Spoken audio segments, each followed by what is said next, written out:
A little bit about kind of where we play and where we came from. So we've been outselling in market for a couple of years and bumping into kind of the same problems over and over again. And some of those names on this list, they're all our customers, but they really span industries. And there's some common things that we bump into when we're out talking to big service providers, big enterprises where we play. And really it's trying to address this gap between expectations and execution. And I'm not going to say Gartner said or IDC said or, I don't care who you listen to or subscribe to, the basic fundamentals of, app development coming back internally at a lot of large enterprises, putting pressure on, development teams and operations teams to work better together, accelerate release cycles, in turn driving, adoption of cloud in its various forms and flavors, whether that's on-prem, off-prem, hybrid, multi-cloud.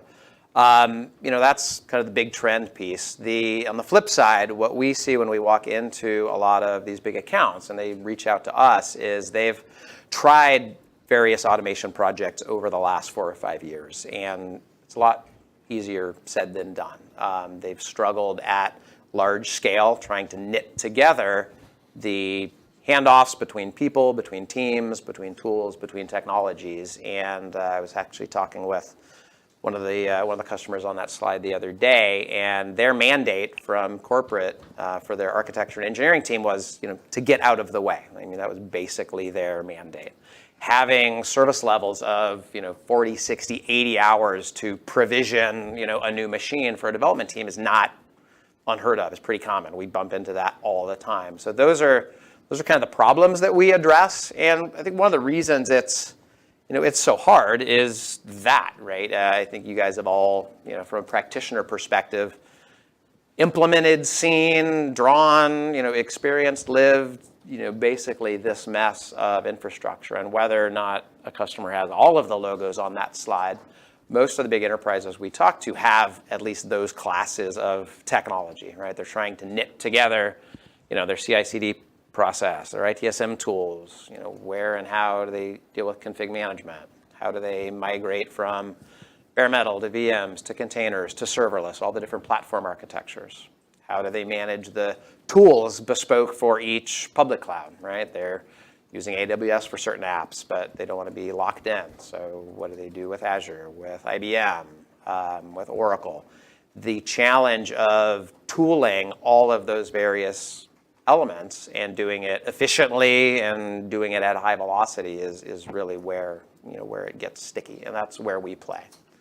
So our goal, right, where we play,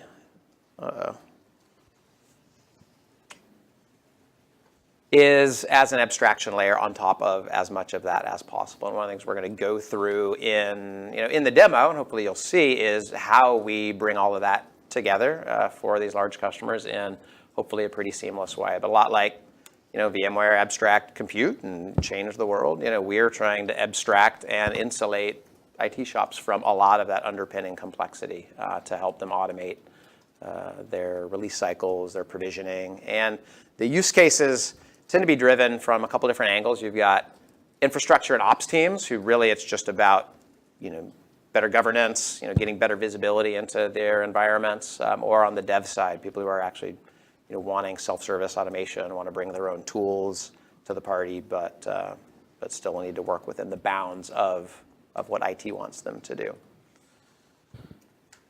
Now, taking a step back, I didn't start with kind of who are we, where are we based, how many customers do we have, because it's not that interesting to kick off with, but where it is interesting is it's where we got our start. So my boss, our CEO, was the managing director, started Sierra Ventures VC fund here in the Bay Area a long time ago.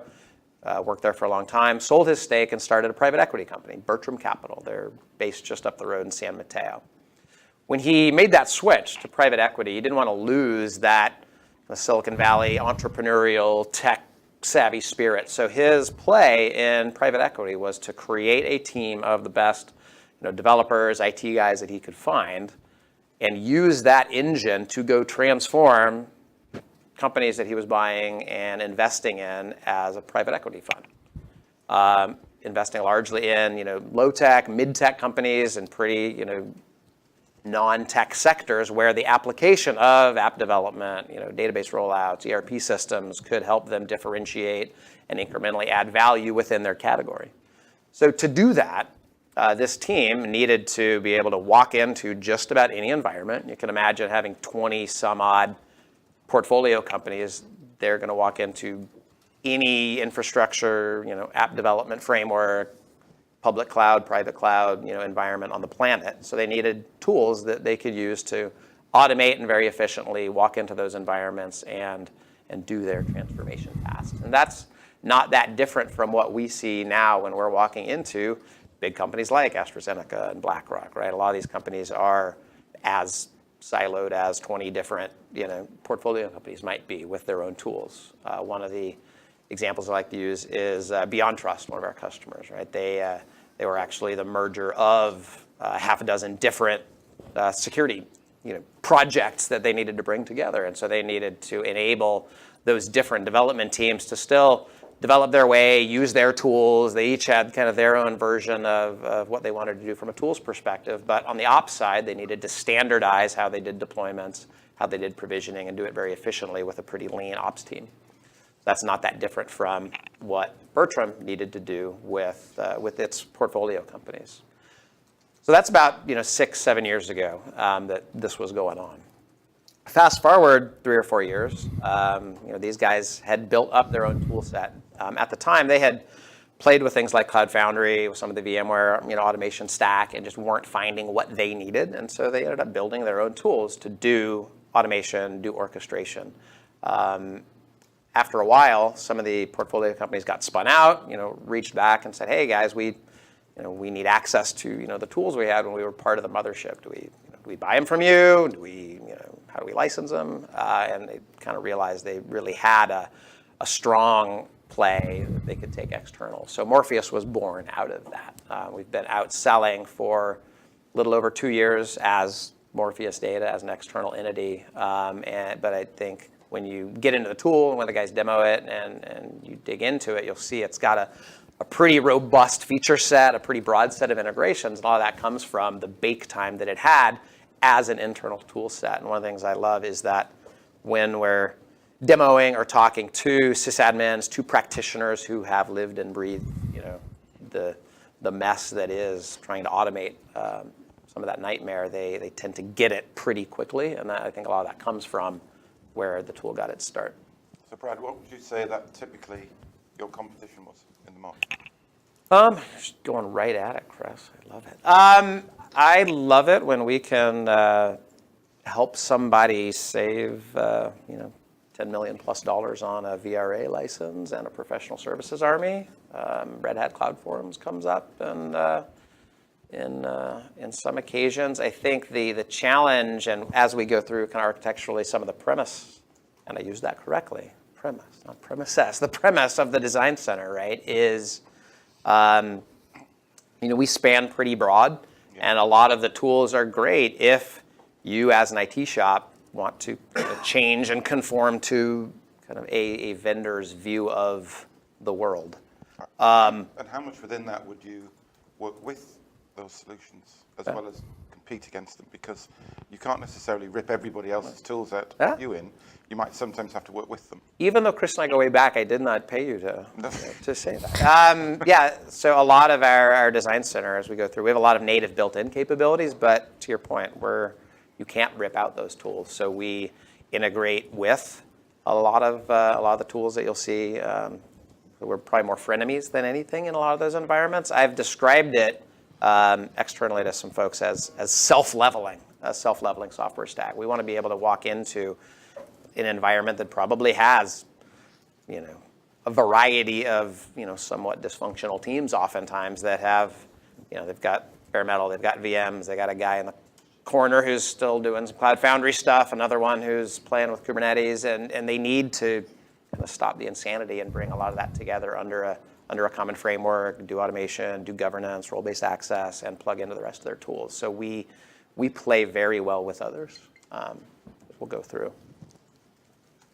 I think the other thing that came out of kind of out of that genesis, out of that design center, is the team needed to operate very efficiently. I mean, there was one ops guy for a long time who was doing a lot of the infrastructure, the core day-to-day ops for that set of portfolio companies. So they needed to do it very efficiently, and so having to manage across 7 or 8 different tools, to get his job done didn't work. And since he had a team of developers at his disposal, we ended up covering a pretty good horizontal set of use cases. So, kind of starting with, I'm going to go through it this way, actually. So in addition to the integration, starting with analytics, so being able to go into brownfield environments, establish, what are people doing right? What can they do better? I think that was your blog on what can they stop doing and be smarter about, what's oversized, what's undersized, where can they apply power schedules, just cleaning up kind of the mess that a lot of times people have.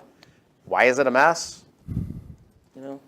Because there wasn't good governance in place in the first place. So how can you tie into third-party identity management, role-based access controls, set quotas, set kind of guardrails for development teams? One more question, Brad, sorry. Yeah? Governance within a product is great, but actually it requires people to actually comply with the governance that you might set up and implement. Yeah. So how do you help people change their internal processes and their people to actually do what you're asking them to do? Do you sort of give services to that? Or is, because otherwise you'd be going in doing stuff that might never actually work. Yeah, so to piggyback on that, it's like one of the practical challenges with all of these tools is that there's initial success. You mentioned Cloud Foundry as an example. One of the complaints about that is that there's instant value, but once the consultants leave, how do we maintain this and go forward?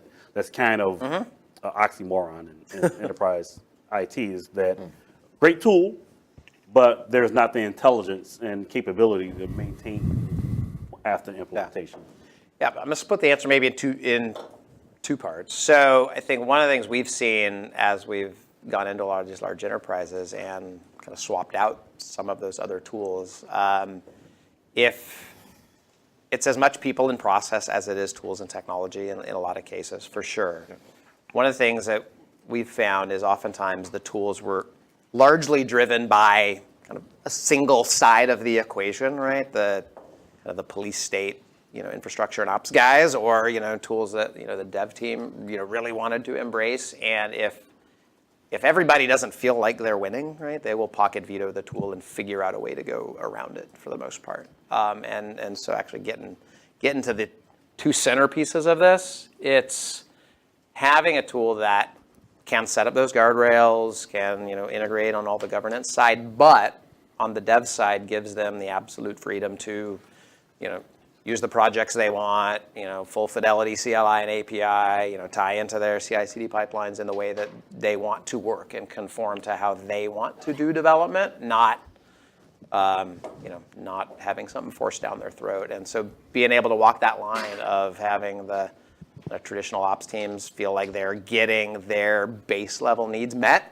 without, doing it in a way that riles the end consumers of that. When we're selling, talking to customers, oftentimes it is the ops team that, has the budget, is doing the deployment, owns the, the product, the administration, but their consumers are, the devs teams or the researchers who are asking for infrastructure. And so if you don't get both of those right, they end up not working. And we've been in environments where, people roll their eyes and say, oh yeah, we have XYZ tool, but that just means they did a deployment and, someone on one side of that spectrum felt good about that deployment and felt like his needs were being met, and the guy on the other side said, sure, yeah, we'll go use that. And they really don't. One of the challenges in large enterprises, you talked about the silos of like super large organizations. There's a whole team of people who just do backup. So how do you, what's the red flag? Do you raise red flags to customers and say, you know what, this will help solve your problem, but first, prescriptively, you guys have to do these 1 or 2 things first before you really consider the product? I think we've got enough run rate now that we know what some of those red flags are. When From an actual go-to-market perspective, we are very channel-driven, and we're trying to find channel partners, consultancies who have made that inflection from, traditional infrastructure sales guys who have their book of business and they're, doing hyperconverged and converged systems, and they're kind of trying to move up stack, versus the ones who have really stood up a cloud practice, a DevOps practice, have some practitioners who have kind of gone through this and can help. We do deliver PS. The product itself, pretty straightforward install. And again, as we go through it, you can pepper the engineering team with all sorts of good questions. But what we find oftentimes is the tool itself is pretty simple, but it's like a pebble in a pond. You get concentric rings of integration, right? Oh, well, their config management, tooling, they've got challenges, or their OpenStack deployment. I mean, there's a lot of opportunities to improve the more you start to peel back the onion. And these 4 use cases, even though we may be grounded in a specific problem that's driving a conversation with a customer at any one time, as we get in, they may want to just start with base level visibility and health and right sizing of their cloud environment. But then as they start playing with the tool, they end up, hey, you need to go talk to XYZ team. And I think we've had a couple good customer stories. I mean, David's been involved in a lot of these big deployments where, we'll get going with pilot project with one team, and as soon as they get in, we have to bring in, other teams because, they have to get a hold of this. So because it appeals to a lot of the practitioners, we tend to kind of expand as we get into an environment. One of the best measures of success I can see is that we've had for how small we are, I've had a lot of customers come to us saying, hey, I'd like to come work there. Like, they really do get it. And Tim, I posted that video with my little clickbait about Tim Cook, but I don't know how many people actually took the time to watch it. But he's like the hair club guy, right? He's not just a SA, he was a client. So I think it tends to appeal to the teams internally, and we kind of organically expand as it starts to get deployed. The brain drain, you mentioned that one for a lot of these tools that are very PS heavy, that need an army of people to either knit it together initially or just do the ongoing care and feeding, because there's a lot of scripting involved, and a new cloud or a new tool wants to come into place. When we do an integration, a lot of the people in the space, when they say integration, it means they can do webhook or kick off a script. When David and team do an integration, they really try and go deep and expose it natively out of the box, pretty easy to administrate.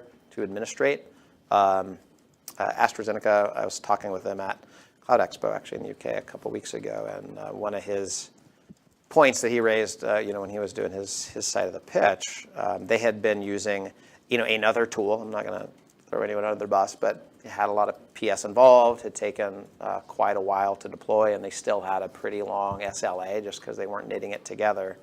They had Morpheus up and running, ready to deploy in production in a couple of weeks, and had it actually implemented out to their end users in, I think, 30 days. So I mean, that was compared to being a year into a pretty in-depth project with a small army of consultants. So it's designed to be pretty easy to administer for how comprehensive it is. But I have a question about where this is supposed to sit in the operator's life or the admin's life.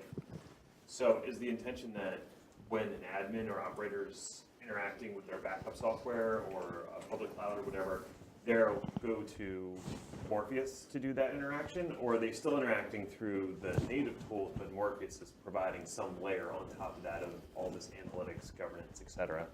Let me use a different example than backup. I mean, it's a control plane tool for self-service provisioning of app infrastructure. So whether it's single VM, single container instance, or a multi-tier app stack, that's what some of the demos are going to go through.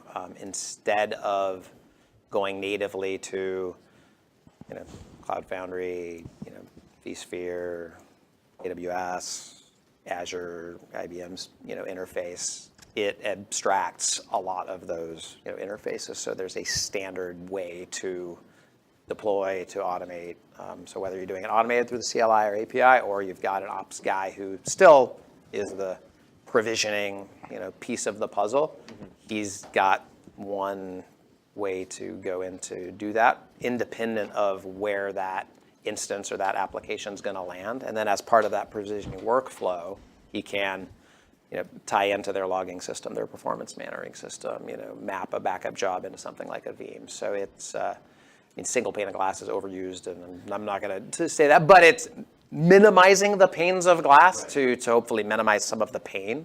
Again, we can pepper Tim when he comes up, but he was actually 6 months into basically writing a scripted version of this for for a big sync share operation. And challenge was then management comes down. Oh, hey, AWS has given us a better deal than Azure. Like, can you rewrite your world to now shift that? And so this helps insulate from some of that those changes.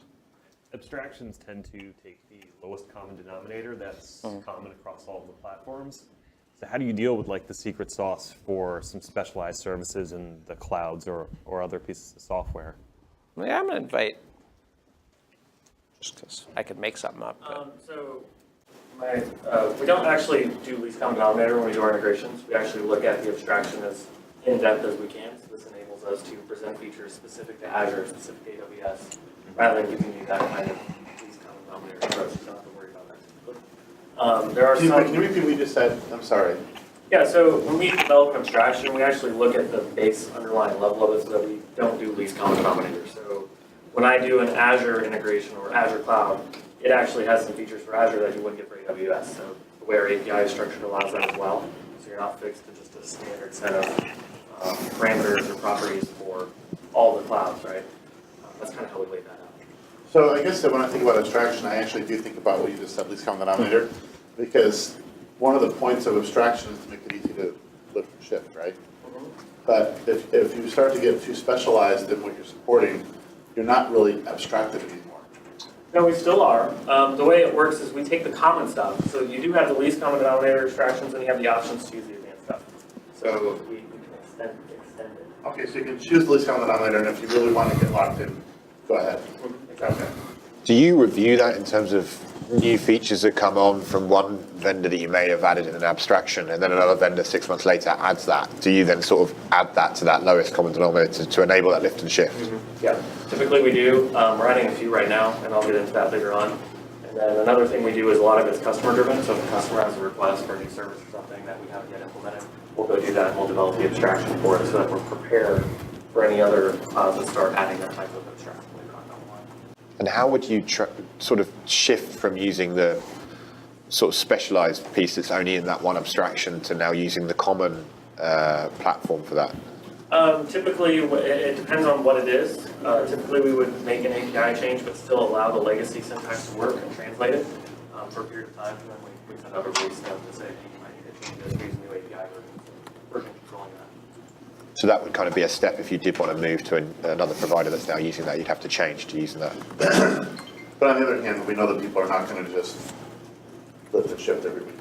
No, So that's exactly right. it's It's not one of that those big a things deal. where people like to have that comfort that it's there, but nobody really in reality, does. yeah.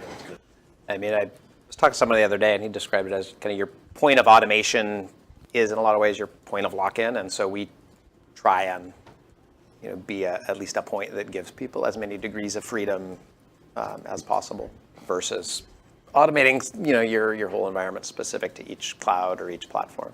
I guess it's that advantage of having that common syntax, but if you just do that at the beginning, so your EC2 and your virtual machines in Azure, and then you just develop all these like a completely different syntax for each different provider, then you kind of lost that advantage of being able to not necessarily move every day between them, but that common syntax. So if you're reviewing that, as you say, every so often, that makes sense.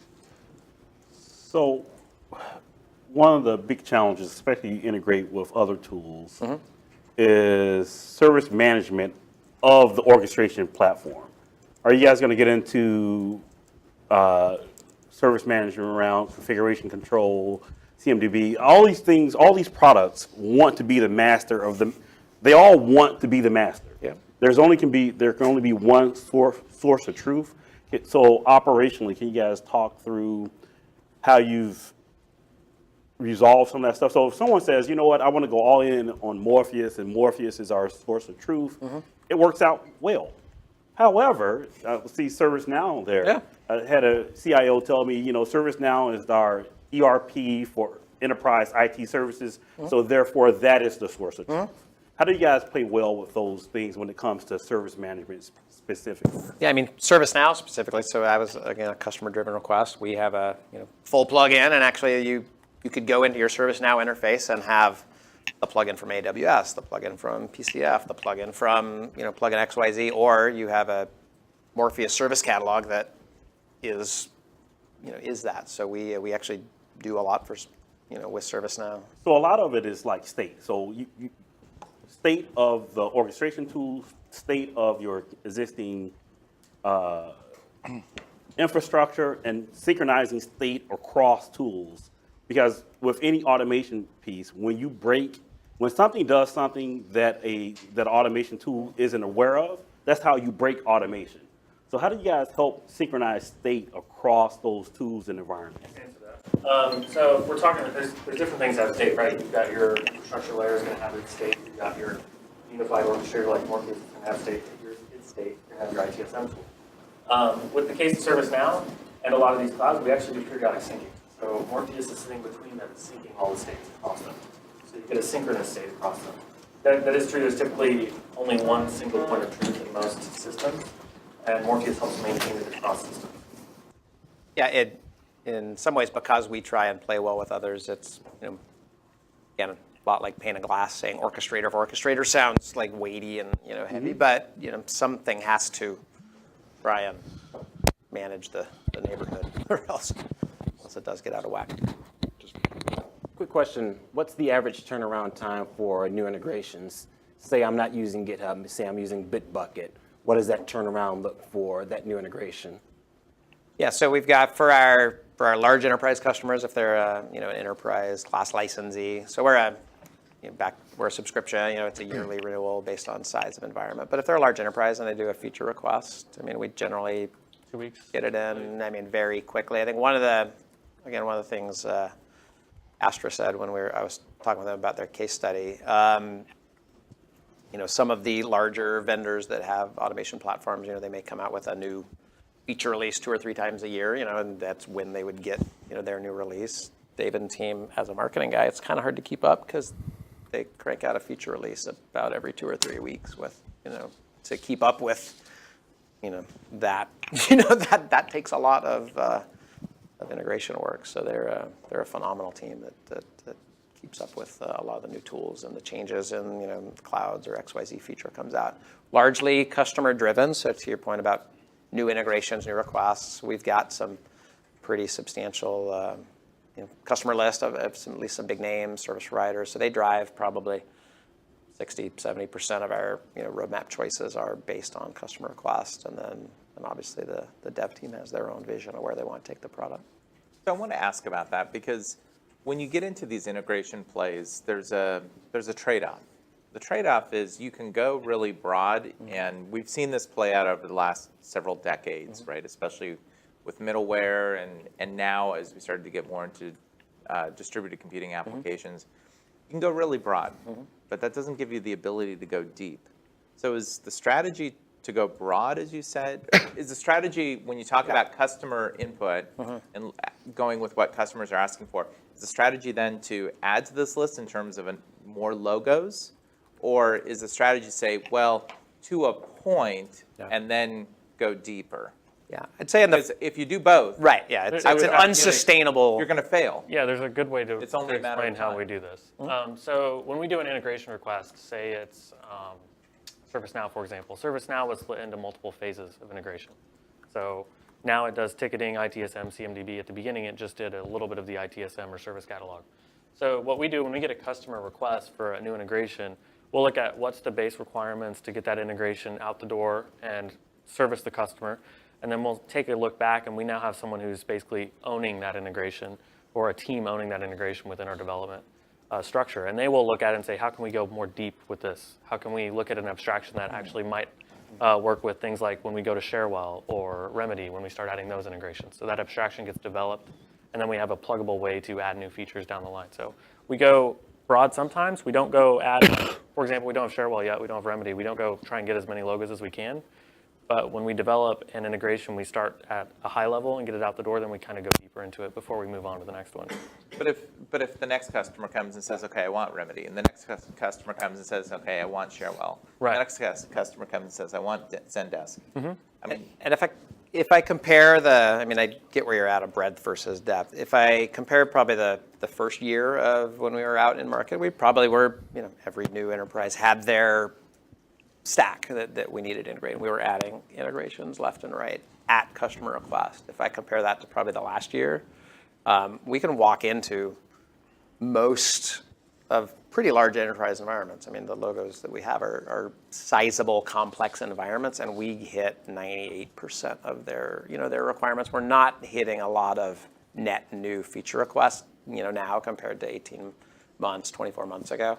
And so the goal is not just to go, every customer request, every integration, trying to make this as big and as complicated as it can. I mean, when we're out talking to customers or at an event, heads nod. I mean, they see themselves 80, 90% on this list, and that's broader I just than think most that's an important distinction to bring For that sure. up, because when you look at integration products and you're making an investment into working with that glue, that specific glue, right? When you're talking about the broad application of it, you want to know that the investment you're making is going to pay off down the road, because if you get to a point that you're not going to be sustainable, now I've just invested all of this time and effort in my team to focus on that glue, and then that glue just goes away.